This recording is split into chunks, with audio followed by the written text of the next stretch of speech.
liệp khăn thôi sấy liệp ao để nam á cột tay luôn với sấy cùng đại thôi đây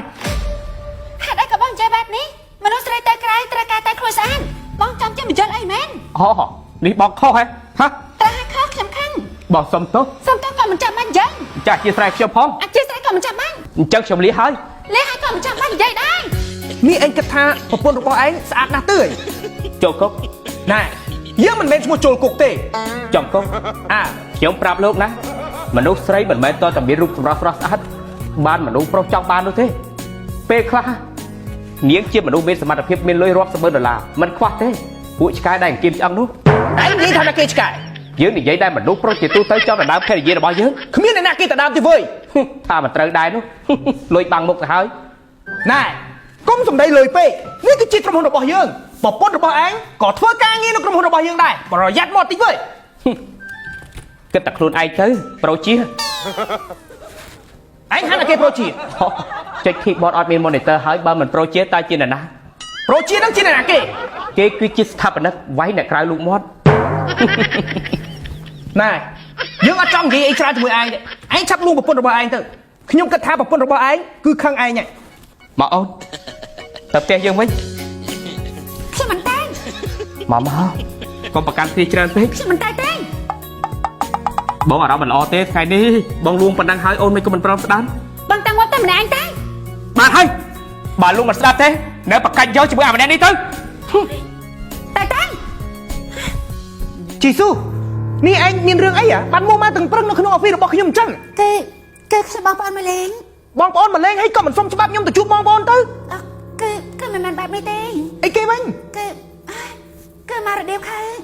មករដៀវខឹងមករដូវខៀវស្អីគេហ្នឹងមករដូវខៀវហ្នឹងខ្ញុំអត់យល់ហើយ គឺទឹកសារ៉ោ ហើយបើចង់ញ៉ាំទឹកសរោមិនក៏មិនចេញទៅទិញទៅ មិនយល់ទេ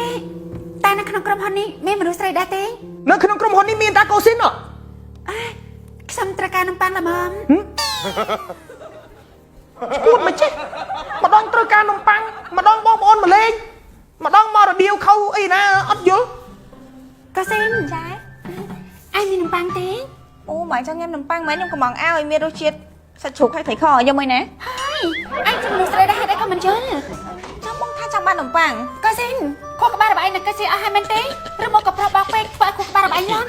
ឯងនេះបាត់ជិះវិញវត្តហើយមែនទេគាត់ទៅប៉ុណ្ណឹងក៏មិនយល់ដែរនោះឯងនេះខួរក្បាលរបស់ឯងមានបញ្ហាហើយឈប់យើងគាត់ទៅនាំឯងទៅពេទ្យដើម្បីលេបថ្នាំដល់មកដាក់ច្បាស់ហើយមែនទេអត់ទេបងថាបងចង់បាននំប៉័ងអីថាតែឯងមិនយល់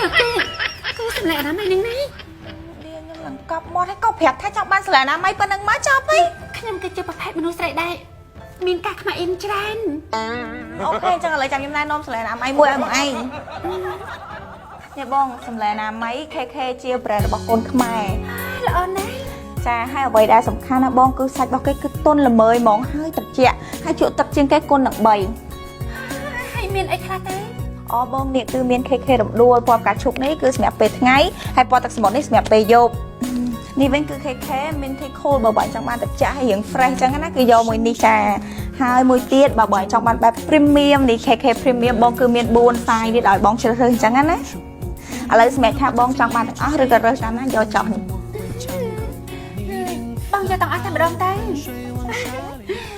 សម្លេងអនាម័យ KK ជាប្រេនកូនខ្មែរផលិតពីវត្ថុធាតុដើមជប៉ុនបច្ចេកវិទ្យាជប៉ុនបានឆ្លងកាត់ការតេស្តស្បែកពីប្រទេសអាល្លឺម៉ង់ទន់និងជក់ទឹកបានច្រើនជាងគេគុណនឹង3ដងមាន3ប្រភេទសម្រាប់បងប្អូនជ្រើសរើស KK រំដួលមានពណ៌ផ្កាឈូកសម្រាប់ពេលថ្ងៃនិងពណ៌ផ្ទៃមេឃសម្រាប់ពេលយប់ KK មាន Tea Cool ត្រជាក់ក្លិនប្រហើរពណ៌ទឹកសមុទ្រសម្រាប់ពេលថ្ងៃនិងពណ៌ស្វាយសម្រាប់ពេលយប់និង KK Premium មាន4ខ្នាតទំហំ 18cm សម្រាប់ប្រើប្រចាំថ្ងៃ 25cm សម្រាប់ប្រើពេលថ្ងៃ 28cm សម្រាប់ប្រើពេលថ្ងៃក៏បានយប់ក៏បាននិង 35cm សម្រាប់ប្រើពេលយប់ឬសម្រាប់អ្នកដែលមកច្រើនសម្រាប់ KK Premium មានប្រេងផ្កាខាមីឡាយ៉ាជួយផ្ដល់សំណើមដល់ស្បែកបង្ការការរលាកនិងជួយឲ្យស្បែកក្មេងជាងវ័យបាននិយាយពីផ្ទៃសម្លេងគឺនៅតែស្ងួតដូចថ្មីទោះប្រើយូរម៉ោងមិនស្គៀបមិនរមាស់មិនធ្វើឲ្យស្អុះស្អាតមិនបារម្ភពីការហៀបប្រឡាក់សម្លេងអនាម័យ KK មានគុណភាពខ្ពស់តម្លៃសមរម្យមួយកញ្ចប់មាន10បន្ទះសម្រាប់ពេលថ្ងៃនិង8បន្ទះសម្រាប់ពេលយប់បាននិយាយពីតម្លៃវិញត្រឹមតែ 3000 រៀលគ្រប់ខ្នាតសម្រាប់ប្រភេទរំដួលនិងប្រភេទត្រជាក់និង Premium គ្រប់ខ្នាតតម្លៃត្រឹមតែ 4500 រៀលគ្រប់ខ្នាតសម្រាប់បងប្អូនដែលចាប់អារម្មណ៍សម្លេងអនាម័យ KK បងប្អូនអាចរកទិញបានតាមបណ្ដាផ្សារតូបលក់ចាប់ហួយ Pharmacy ឬផ្សារទំនើបនានា25ខេត្តក្រុងឬក៏បងប្អូនអាចទាក់ទងបានតាម page និងលេខទូរស័ព្ទនៅខាងក្រោម